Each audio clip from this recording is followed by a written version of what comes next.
Paname. Ici c'est Paname. Ici c'est Paname. Ici c'est Paname. J'ai la tronche du parigot, le cœur qui palpite. On chante, on crie, Paris est magique. Le rouge, le bleu, fier de nos couleurs. Le parc en feu, ressens-tu la ferveur? Yo, salutations mes humains, c'est OP, j'espère que vous vous portez bien et bienvenue sur la chaîne. Bon week-end à toutes et à tous. On se retrouve pour l'avant-match. Le Paris Saint-Germain qui va affronter le promu Saint-Etienne. Et je peux vous dire, sans langue de bois, pour moi, un PSG Saint-Etienne, un Saint-Etienne PSG, c'est quand même l'une des plus belles affiches de l'élite du football français. Ah frérot, dans mon enfance, mon adolescence et puis dans ma vie d'adulte, quand il y avait des PSG Saint-Etienne PSG, c'était la régalade. Ça a toujours été des gros matchs, grosse ambiance, que ce soit au parc ou là-bas au Chaudron. Donc, en tout cas, je suis content. Tu vois, il y a un peu de nostalgie là-dedans. Un bon PSG Saint-Etienne comme à l'époque. Bon, après, c'est un autre niveau, Saint-Etienne. On en parlera tout à l'heure. Bref, avant de rentrer plus en détail dans cet avant-match, on s'abonne à la chaîne si ce n'est toujours pas fait. La petite clochette à côté, on clique dessus pour les notifications, le référencement. On met son plus beau pouce bleu et on lâche son petit commentaire. Comme à son habitude, on va commencer par le point mercato. Il y a des choses à dire, les gars. On va se régaler. Je suis tellement content si ça se fait. Oh là là là là. Ensuite, nous ferons les stats des deux équipes. On parlera de notre adversaire Saint-Etienne. Et on finira avec nos rouges et bleus. Et c'est tout de suite pour le point mercato.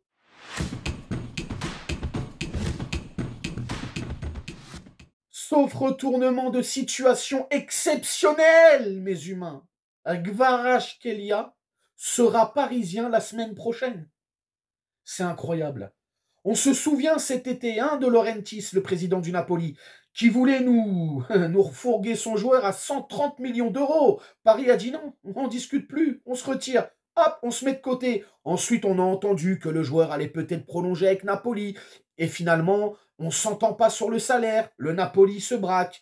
L'entourage du joueur et le joueur lui-même se braquent. Et puis, il y a Conte au milieu. Il veut le garder, il veut plus le garder. Bon, bref, quoi qu'il en soit, à l'heure actuelle, le joueur n'a plus du tout envie de rester au Napoli et a demandé à être transféré et de rejoindre le Paris Saint-Germain dès cet hiver. Ça s'est activé là. Les dernières 24 heures, c'est sorti de partout. Toutes les infos, et tout concorde. Tout va dans le même sens. Donc, on peut dire que c'est fiable.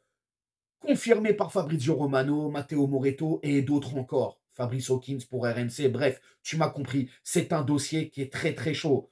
130 millions d'euros, on passe aujourd'hui les derniers chiffres. C'est quand même très bien travaillé. Bravo Campos, bravo Luis Enrique, bravo Nasser. Nous allons probablement finaliser ce dossier à hauteur de 75 millions d'euros, bonus compris. Tu passes de 130 millions à 75 millions, bonus compris. Bravo, bravo. Et en même temps, j'ai bien aimé la position du Paris Saint-Germain. 130 millions, c'était trop cher. On s'est retiré, on est resté dans notre coin, on a patienté et on a observé l'évolution du dossier. Et finalement, avec la chance, bien évidemment, et aussi le travail, on arrive à conclure un dossier qui était voulu au Paris Saint-Germain.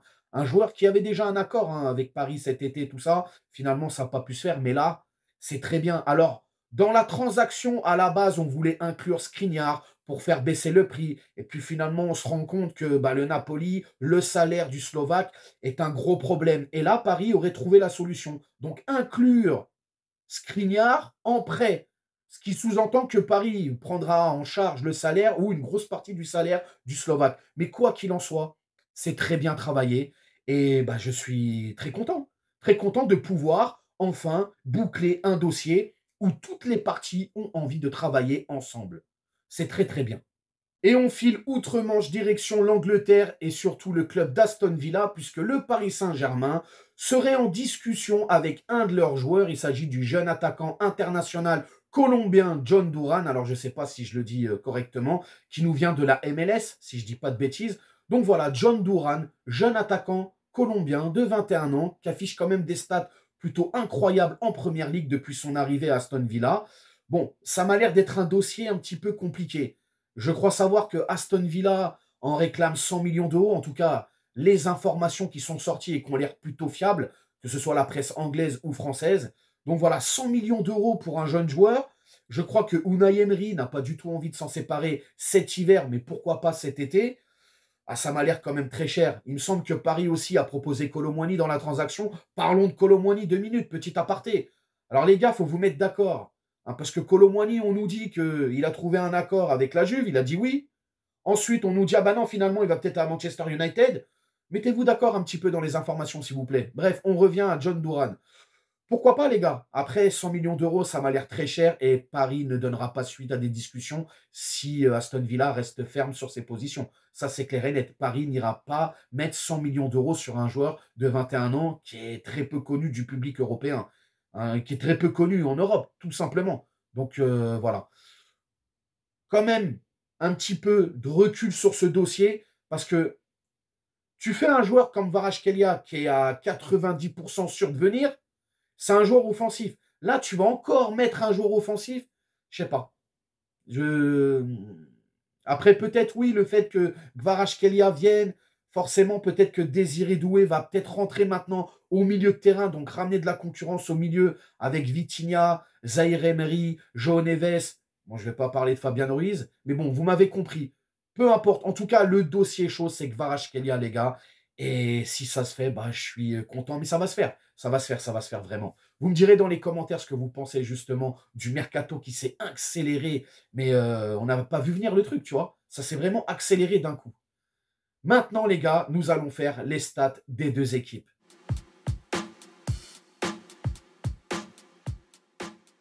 Pour cette 17e journée de Ligue 1, nos rouges et bleus accueillent les verts. Coup d'envoi à 20h45 à la maison au Parc des Princes et c'est retransmis sur l'horrible chaîne DAZN. Au classement général de notre belle Ligue 1, le Paris Saint-Germain est toujours premier, leader de ce classement avec 40 points. Quant à Saint-Etienne, bon, bah, c'est un peu plus catastrophique. Ils sont 16e avec 16 points.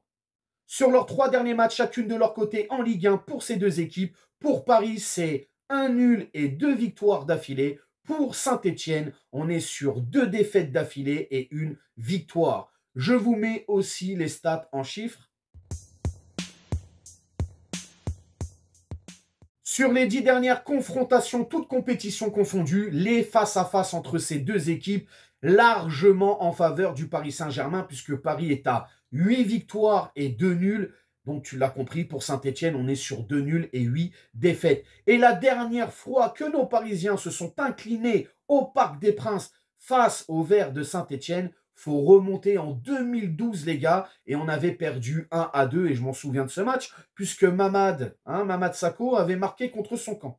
Donc voilà, les gars, c'est tout pour les stats, et maintenant, on va s'attarder sur l'AS Saint-Etienne, le promu.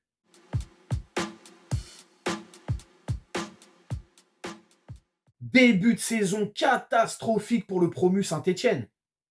En 16 journées, 10 défaites. C'est incroyable, c'est énorme.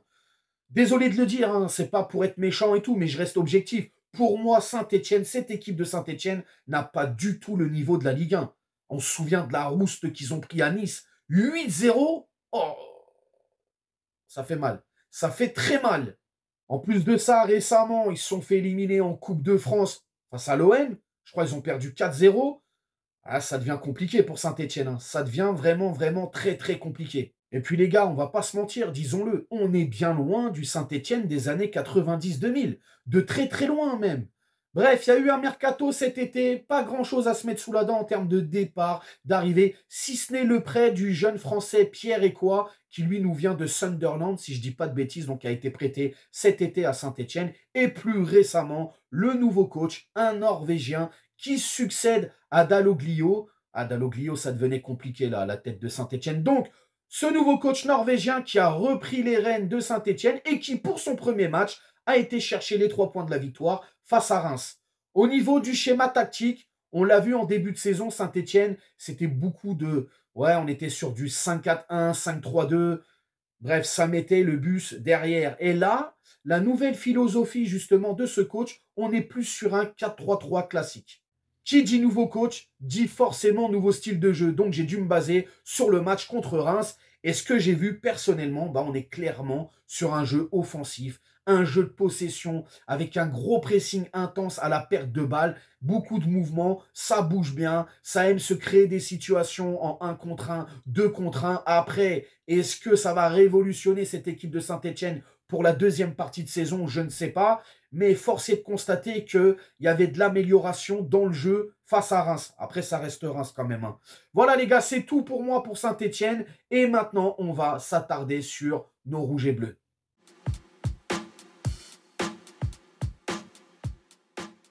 Alors, on a très bien commencé cette nouvelle année 2025 avec le Trophée des Champions. Encore une fois, bravo les gars. Demain soir, c'est autre chose. Hein, là, on rentre dans une fenêtre où il va falloir être très vigilant, très sérieux et faire un maximum de résultats et surtout être incisif, sans pitié. Demain, on va jouer encore une fois un promu, Saint-Etienne, qui, je le répète, n'a pas le niveau de la Ligue 1. Donc, on va respecter cette équipe et pas la prendre de haut. Et qui dit respecter Saint-Etienne, c'est leur mettre un tarif intersidéral. Si on peut leur mettre ce qu'a mis Nice à Saint-Etienne, voire plus, il faut le faire.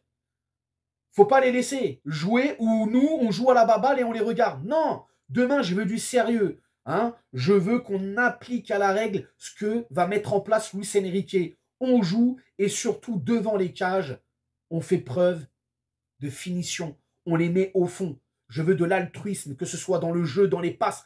Je veux une équipe du PSG carrée et qui sont pas là à se dire « Ah, c'est Saint-Etienne, vas-y, c'est bon, c'est faible, on va s'amuser. » Non, on ne s'amuse pas, les gars. Demain, on prend les 3 points. Bon, je m'en fais pas, bien évidemment, mais je veux juste qu'on soit sérieux. On ne les laisse pas respirer d'entrée. Il faut les pulvériser d'entrée, tout de suite. Dans les 5 premières minutes, il faut qu'il y ait 1-0 déjà, ou 2-0. Il ne faut pas les laisser. C'est tout, c'est comme ça. C'est une équipe qui prend beaucoup de buts. Donc, demain soir, on met beaucoup de buts. C'est aussi simple que ça, les gars. Alors, au niveau de l'infirmerie, nous avons 2 joueurs, dont Marquinhos, qui, semble-t-il, lors du Trophée des Champions, a ressenti une gêne aux adducteurs.